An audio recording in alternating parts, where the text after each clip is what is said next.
NES Godzilla Chaospasta is my life's work.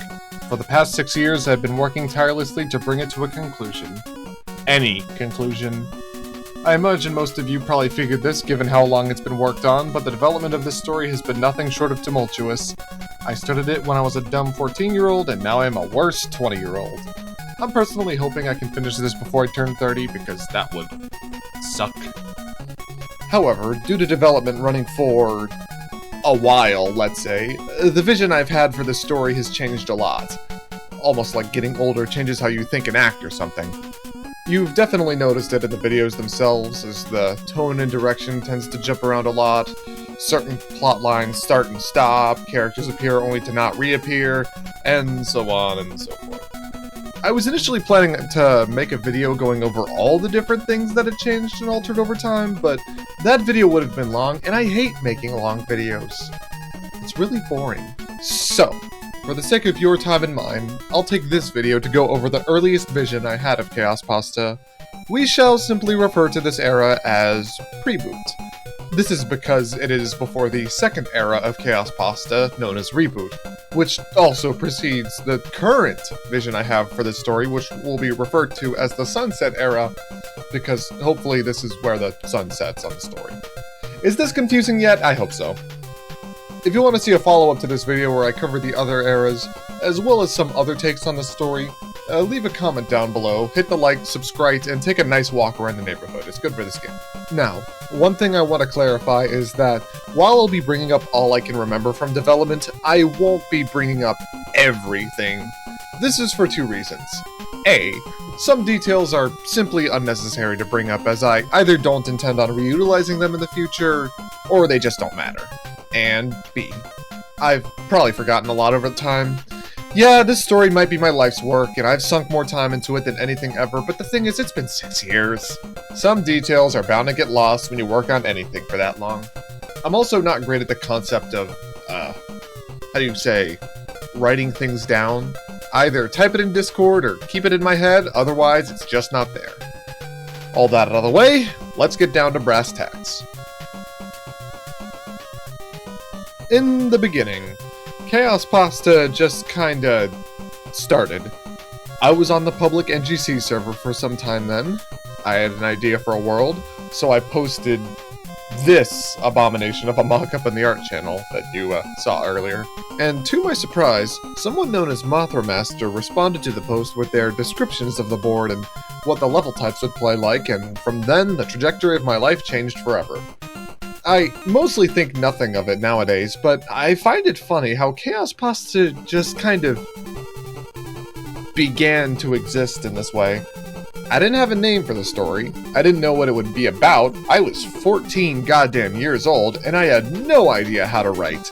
Previously, I had planned on becoming a plush tuber, but I wasn't very good at it, so I gave up. All I had was a concept of a single world, and all it took was one other fella express an interest in working with me, and it just kinda snowballed from there. Over time, I would create other mock-ups, a couple of them being themed around AVGN in-jokes, like one themed after one of LJN, one of the Virtual Boy, and one of Amagon for some reason. Nevertheless, me and Mothra Master bounced ideas back and forth until other people expressed interest in working on the story. Eventually, after tossing a bunch of miscellaneous ideas around, we would finally get a foothold on the first actual chapter, an adaptation of my first ever screenshot, Arbitrium. Big shout out to Dino for being the one to actually get the ball rolling, by the way. He's probably the only reason this went anywhere beyond spitballing. Anyway, we had already gotten a lot of various ideas for future worlds, as you can see in this image here. I do think this was created a good amount of time after Arbitrium was done, but I think it'll be helpful for the sake of this video. In order from Chapter 1 to the finale, we have Arbitrium, Galatius, Planet R, Spiritus, Furta, and Corpus. A pretty small selection of worlds compared to... Wait. Original NGC had 6 worlds too? Weird. I mean, I guess there's the multi-parters, which definitely made it feel bigger, but still, weird. Anyway, the plan was to have the story be relatively short so I wouldn't waste too much of anyone's time, and we could finish it quickly. Yeah. What a rip. Though, now that we've gone over the development, we can get into discussing the actual vision of the story itself. Sorry in advance if it's a little disjointed, I talk how I talk, and that is how it is. If you're worrying about this being a spoiler for the upcoming chapters of this current era, don't. This is all pretty far removed from the current story, and while some elements may return, the main story is going to be completely different, so don't worry about that. Most of chapters 1 and 2 are unchanged from their current incarnations, so I'm gonna skip over them so we can get into the stuff that didn't quite reach the spotlight. There were gonna be like pyramids in Arbitrium, but I didn't actually do anything with that idea, so yeah, important stuff only. What's most important to talk about is this story's main antagonist, Sutekh. He's your average Cyclops monster. Dark matter from Kirby, starvation from Inscription, Soetzo from Monster Rancher. You've seen it 1,000 times. However, what's important to note is his role in the original story. You see, in Reboot and Sunset, I decided to make the playing field a little more interesting by having a trio of antagonists, Sutekh being one of them. However, in this original version, it was just Sutekh. Of course, he had his own fucked up monsters to sick you with, but for the most part it was a solo affair. His plan was simple, to kill James and take his body to control around the human world. Seems simple, but some of you observant viewers may hear this and go, wait, isn't that just Red's plot? And you'd be right to point that out. In fact, that was the idea from the very start. My idea for Sutekh's motivation and backstory was one founded upon pettiness and annoyance. At the time, a lot of people were guessing that Red was going to be revived in Replay. I thought this was stupid because Red literally died on screen and had multiple screenshots showing how dead he was. What is there to revive? His ashes? Are they gonna put him together like Sandman or something? I opted to try doing this idea, but in a more indirect way. That being, Sutekh was a frequent observer of planets and came across Zenith one night, which drove him insane, led himself to worship Red and his planet in fear, and his ultimate goal being to carry out what Red wasn't able to. This way, I could pull off the idea of Red coming back in a way that was actually subversive without just outright reviving him for the sake of it. Now, I was pretty obnoxious back then. I'm very lucky to have a support circle of both friends I've made back then as well as ones I've made more recently. In general, I've tried to at least become marginally less of an asshole than when I was 14 years old. However, I still don't like the idea of Red being revived, and honestly, I don't think I'd even bring back Zenith in this way. Were it up to me, I think I'd just rework it into an original planet instead. As a wise man once said, come up with your own damn characters. Keep this image in your head, by the way, it's not the last time you'll see it. But yeah, backstory is that Red is very scary, and you should watch out. Another angle to this would be in Sutekh's family members. I remember they were supposed to show up throughout the whole story, but in Chapter 3 specifically, James would come across one that would choose to tag along with him, say that they're trying to look for their brother, and upon finding Sutekh again, they would get killed. Sucks to suck, man. Oh, yeah, Chapter 3 of Preboot. Development kinda got hairy here for reasons I won't get into, but it would have been decently standard. We would have gotten the first appearance of one of Preboot Chaospasta's most important characters, Brian. He's a brain, get it? A part of me does find it kind of funny that for being such an important character in Preboot, I then proceeded to never do anything with him ever again, but that's life. Anyway, Brian would serve as a kind of begrudging ally to James. He hated Sutekh, not out of any need to do something good, but because he just hated the guy. His backstory was that he and Sutekh met during the time when Sutekh first started going around the universe trying to set up his plan.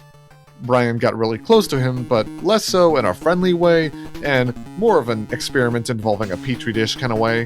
One day, Sutekh asked to partake in a game with Brian. I didn't come up with what that game was exactly, so let's say it was a game of space chess. The stakes were simple.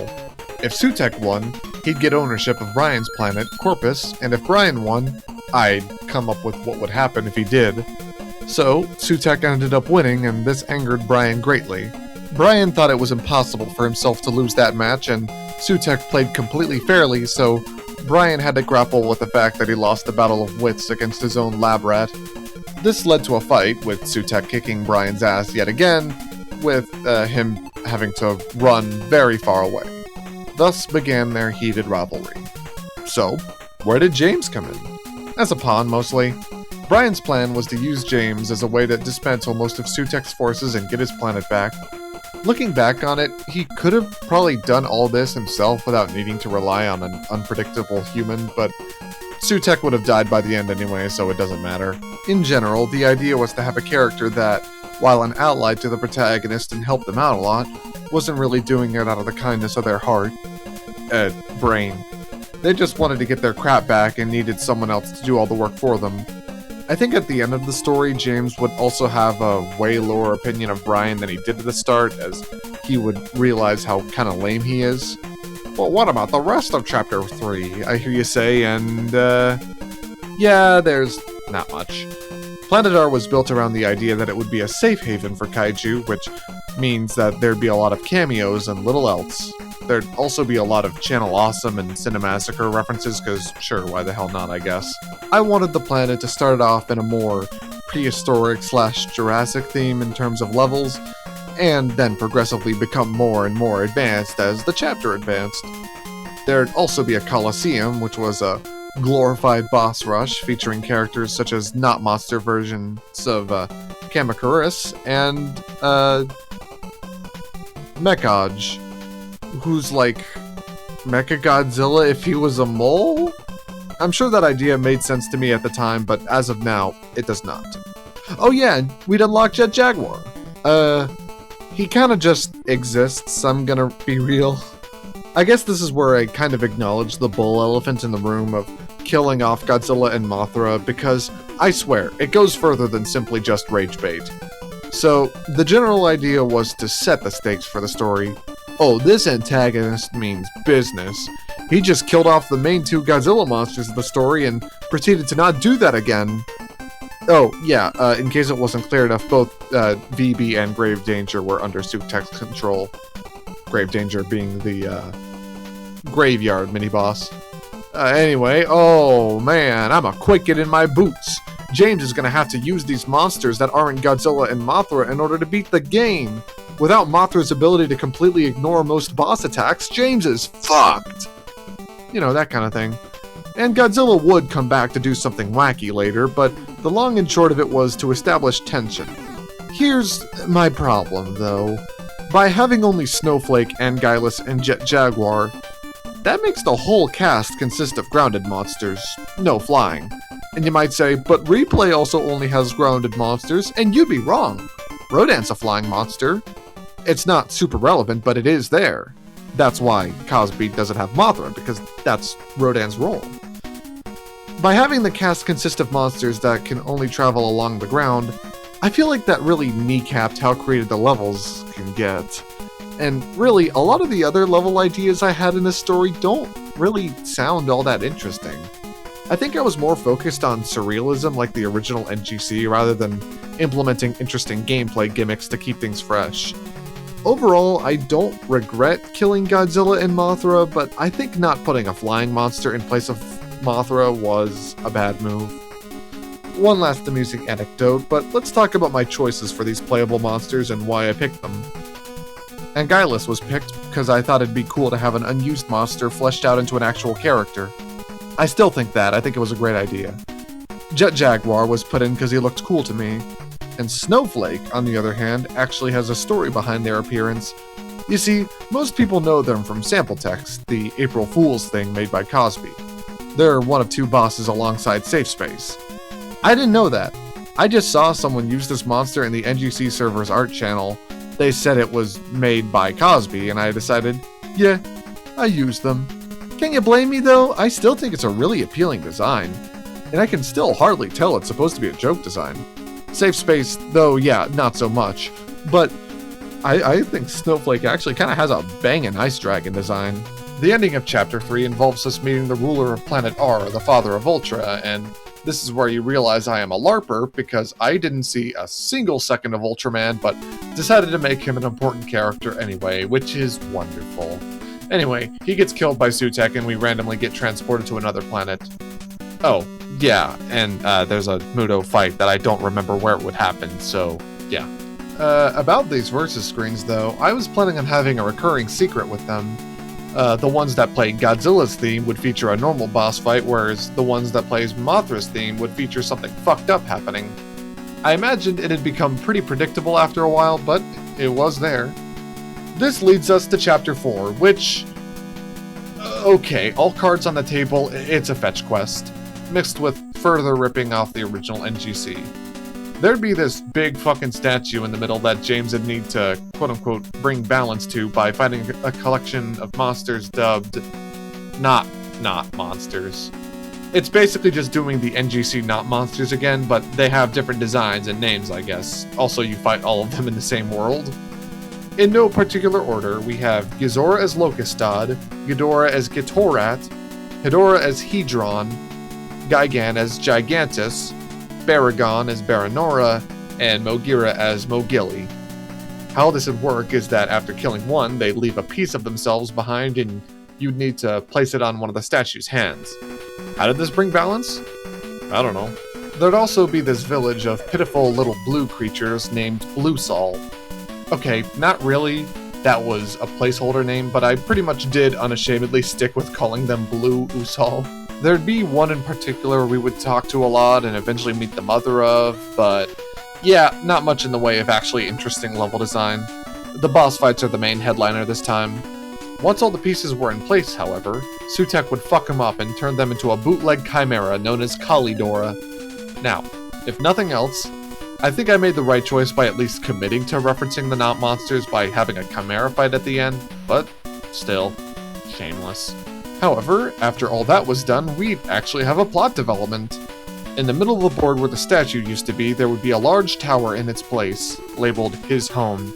Here we would learn all there is about Sutekh, his love of planets, his escapades in documenting them, all punctuated at the end with him slowly losing his mind over Zenith, ending on an entry that says, "It looked at me." Wow. And then we just go into Chapter 5.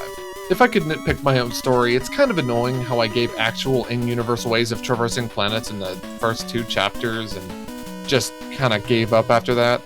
This story would have been way better if I took after Melissa and committed to something. I am fond of the His Home section, though it does make me kind of not regret fleshing out Sutekh more beyond this. I think the fact that at this point he's supposed to be far off the deep end kind of robs him of being his own character, but swag ever. Anyway, Chapter 5 is...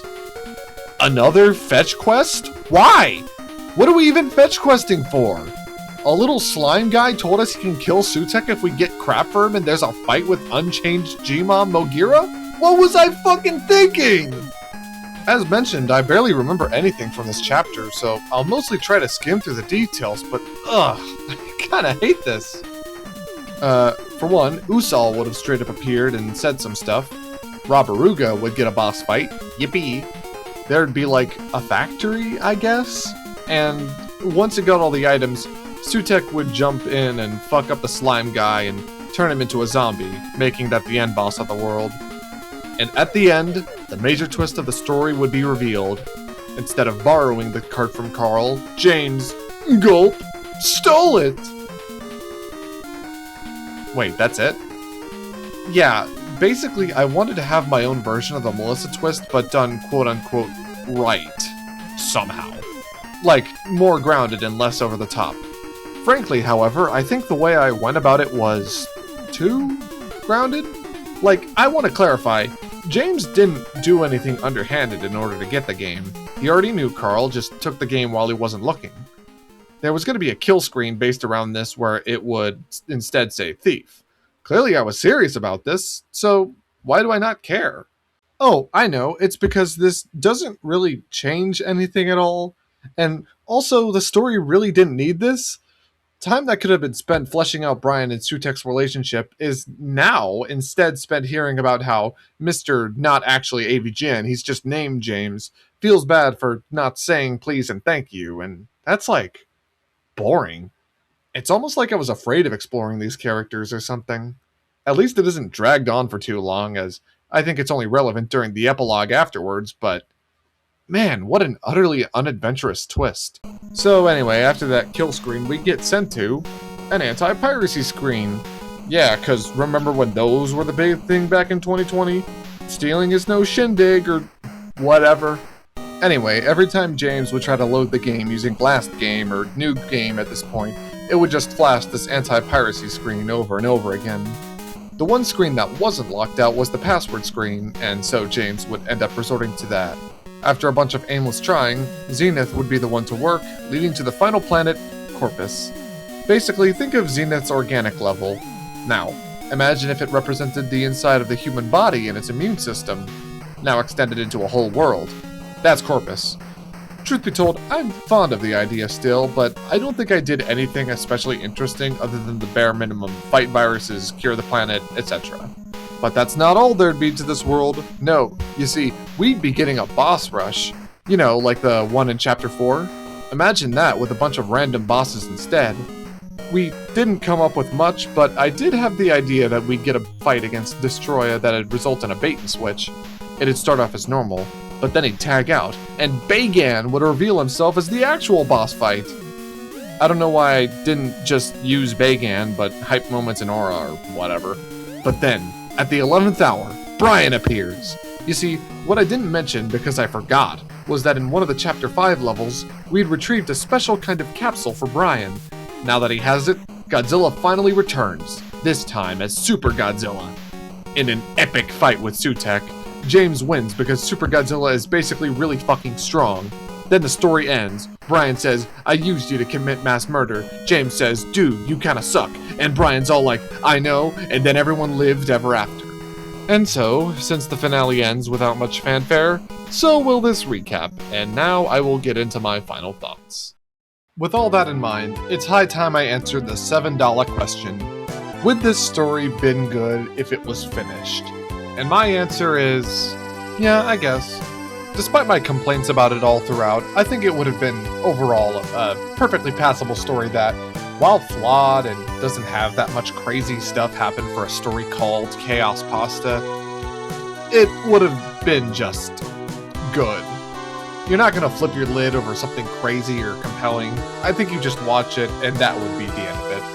Really, my problems come down to three main factors. Number one, being derivative of the original NGC. Now, I don't think there's anything inherently wrong with taking inspiration from such a well-regarded story, and if you by some chance are new to fan story making, I definitely want you to know that. But here's the thing, you have to do it well. And the fact of the matter is, I don't think I did it well. From the finale, to the not-nots, to, one thing I haven't mentioned, the fog being Sutek's equivalent of Red's fire, it just doesn't click well at all. Number two, not enough character moments. I remember talking of a big game about Sudi way back in the day, but he barely does anything, and Brian's rivalry never gets fleshed out with him. Hell, I don't even think there's a moment in the story where they interact with each other. For a story that tries to be decently morally gray, it really just comes off as the good guy defeats the bad guy. And number three, not enough interesting gameplay shakeups. We get 2 fetch quests, 2 boss rushes, and 3 characters who are all grounded. Granted, Jet Jaguar has shrink and grow abilities, so we could have potentially made something out of that, but at what cost, man? I just feel like there isn't enough chaos. If you can disregard these issues, you can probably get a kick out of it, but it just doesn't really go anywhere. Despite all my belly aching though, I do have a lot of nostalgia for working on this. I remember the exact days where I came up with certain ideas. I remember all of us working so actively to make the story come to life, and I remember being so happy when we first released our Bitreum. And like I said, this earlier version of the story isn't all bad. Recently, I've been making a lot of plans for the Sunset era, and a lot of them are similar to the plans for Preboot, with the emphasis being on just visiting these weird planets. Now, with proper character moments that I learned how to do over time, of course. In fact, I think Chapter 5 is the most Preboot chapter that we've written in a while, and I'm very certain with the experience I've gotten that it'll at least be half decent. So, with that, the curtain closes on this discussion of one of my creations. I hope you enjoyed me talking about nonsense for so long, because if you didn't, then I have to warn you about it only getting worse. If you did, however, then that's great. Let's go get some frosty chocolate milkshakes. This is something I've wanted to make public for a while, but never could figure out how to, because video making is hard. However, now I know how to make videos, so that's incredibly cathartic, and I hope you enjoy. I don't know how to do outros, so I'm just gonna fade out. Bye!